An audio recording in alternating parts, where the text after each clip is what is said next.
Dear Agni Yogis, welcome to our new series, Spiritual Exercises of Agni Yoga. Let us start to train our soul, our eternal individuality, so that it grows and becomes greater and stronger. The practice of Agni Yoga is divided into two areas. We are working in order to build the new world and to create the new man. The second area is all about spiritual exercises. When you transform into an immortal, or a spiritual warrior, or a spiritual disciple, and keep the corresponding consciousness uninterrupted, when you reserve in the morning before and in the evening after the worldly day fixed times for meditation, when you lead a spiritual conversation with a non-incarnated teacher, when you live in two worlds, when you respect the rules of nutrition, when you preserve vitality and joy of being in all circumstances, when you succeed to overcome bad qualities, all this and much more is nothing but spiritual exercises. However, the Agni Yogi does not practice in an ashram in the Himalayas or in an esoteric school on a yoga mat, but in the middle of everyday life. The most important exercise of Agni Yoga is your transformation from a material mortal to a spiritual immortal being. We shall turn to this topic in one of the next broadcastings. Today we shall practice elevation, an exercise that does not require any previous knowledge, neither of Agni Yoga nor of any other religion, doctrine, or philosophy. Today we are really addressing everyone. Nevertheless, elevation is the basis for all further exercises of Agni Yoga, and we shall return to it again and again.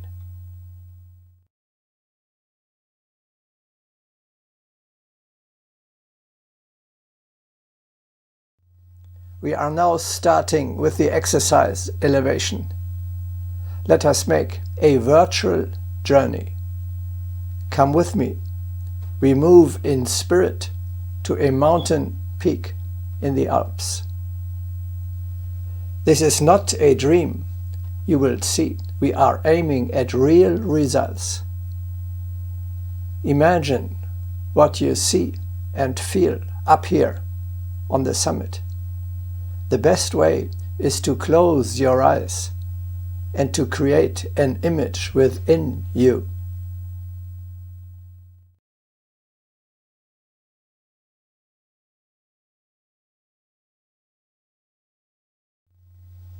What do you see up here? Above you, a deep blue sunlit sky. At eye level, endless chains of majestic snow-capped mountains. At your feet, magnificent nature, trees, lush green meadows with grazing cows, mountain huts with unspoiled peasants. Here, the world is still fine. Deep down in the valley, the life of the people. A highway on which the cars are hurrying. A small town with people swarming like ants. Just a few hours ago, you were one of them and did your errands there. Soon you will be back down there. How wonderful is the world in which we may live.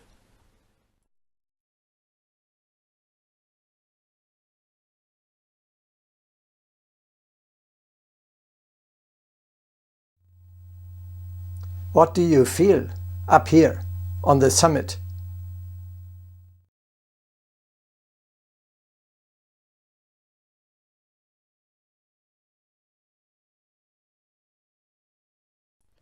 You feel pure, as in the old days when you were a small, innocent child. Up here, you feel the golden core of your soul. In everyday life, it easily vanishes under the thick layer of dirt which you have accumulated in the course of your life. You restore the connection to your inner true being, to which all these filthy accumulations are alien, obstructive, and disgusting. You recognize with pride, with fury, and with shame, you are actually quite different from the person that you appear to be down in the valley. You are longing to lead in the world as well a purer life that corresponds better to your true higher self. You are longing to finally become the creature you should be, the creature that God has meant you to be. The writer Audun von Horvath says,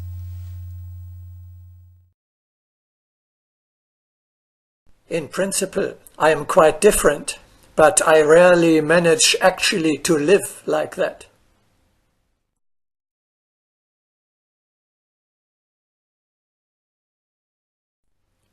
Negative feelings such as irritation, anger, impatience, depression, or hatred will not arise up here. You are actually unresponsive to them on this summit. You have hardly any need for food and no desire at all for material possessions or for delights such as alcohol, tobacco, or sweets.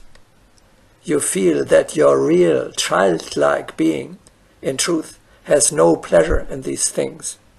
In an elevated atmosphere, such desires do not arise. This is accompanied by a gratifying feeling of liberation.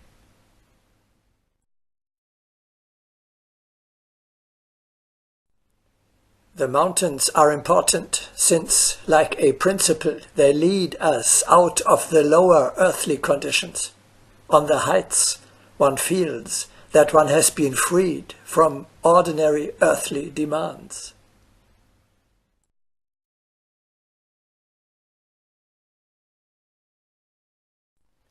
The smoker has actually overcome his addiction to cigarettes, the drunkard, the alcohol, the sick, his depression, for the moment. You suspect you can permanently get rid of your bad habits if you succeed to preserve this high state of spirit down in the valley, in worldly life as well. You see, we are not dreamers. Our virtual journey has a very tangible material result. You have actually purified yourself. Depressed by the burden of everyday life, you have started our spiritual journey. Elevated, you rise from the meditation.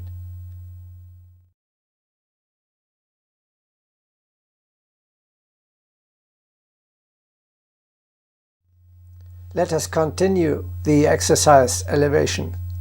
What else do you feel when you move in spirit to the mountain peak? You feel how strong and powerful you, your true being, are. You feel a great superiority. You discover a power within you, great enough to cope with your lower self and all the adversities of everyday life. This is first of all a power over the external conditions. At the top of the mountain, you stand superior like a king over and above the circumstances, above all events and all people who approach you.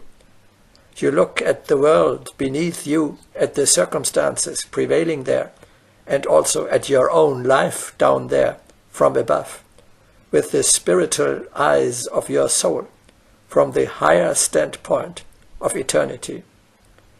At this height, nothing comes close to you, nothing can affect you, nothing can harm you. Up here, you are much greater and more powerful than usually in everyday life.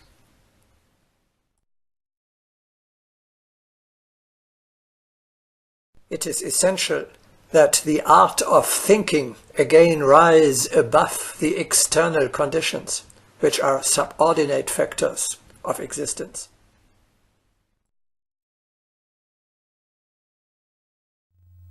This is not an illusion. The mountain peak, whether physically or virtually climbed, is a place where your higher self, your soul, awakens to its life, finds expression, and brings to bear itself.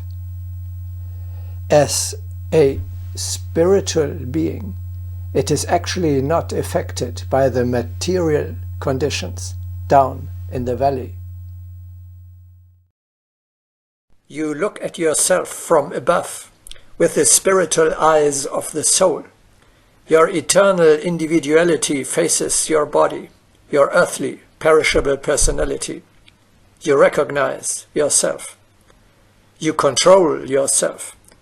In the state of elevation, your lower physical ego is in complete harmony with your higher spiritual self.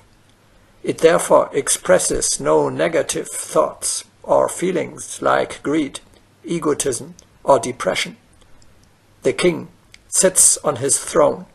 The captain is on the bridge of the ship.